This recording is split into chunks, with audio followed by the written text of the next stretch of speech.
Miss হবে না আপনার পছন্দের টিভি শো। দেখুন জি5 অ্যাপে একদম ফ্রি। 1 2 3। আচ্ছা, আপনি আমাকে একটা কথা বলুন তো, আপনি এনাকে চেনেন? হ্যাঁ, চিনব না কেন? এই আইলাই তো আমার কাছ থেকে টাকা নিয়ে এই বাড়িটা শুটিংয়ের জন্য ভাড়া দিয়েছে।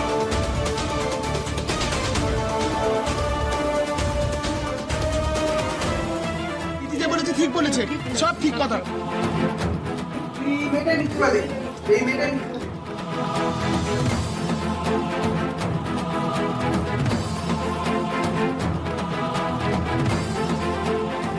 আমি যে আপনার শ্লীলতাহানি করিনি সেটা নিজের মুখে সবার সামনে স্বীকার করুন।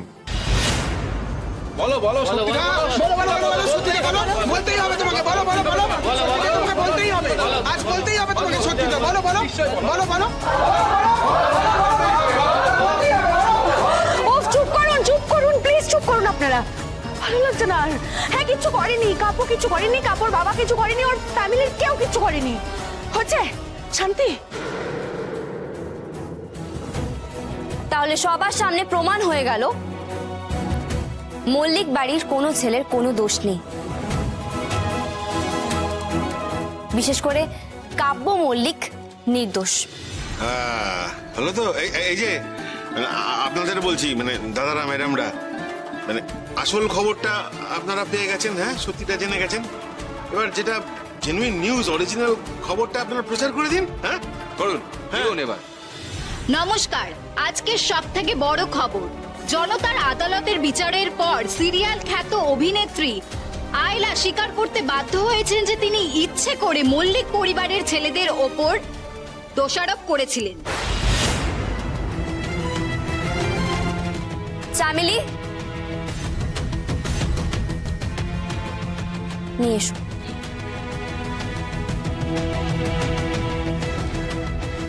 তাহলে আইলা দেবী, এইবার আপনার মল্লিক বাড়ি থেকে বিদায় নেওয়ার পালা।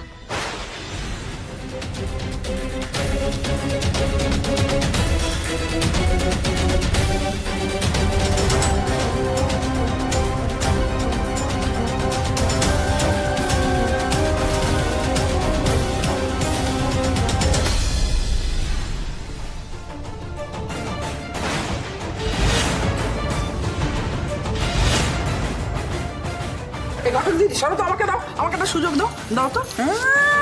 আমার কিপটে বুড়োর নামে খারাপ কথা বলা না, আমার কাব্যর নামে খারাপ কথা বলা।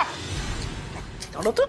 এই এই এই এই মেয়েটা শিগগিরা শিগগিরা একদম ছাড়বি না, জ্বলে যাচ্ছে তোমার একদম। দেখি দেখি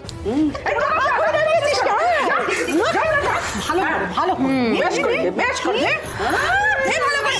এই আর কোনো ছেলে খেলা নয় দিদি, এবার তোমার একটা বড় সড়ো ক্ষতি না করা অবধি এই আইলা ঝড় থামাবে না।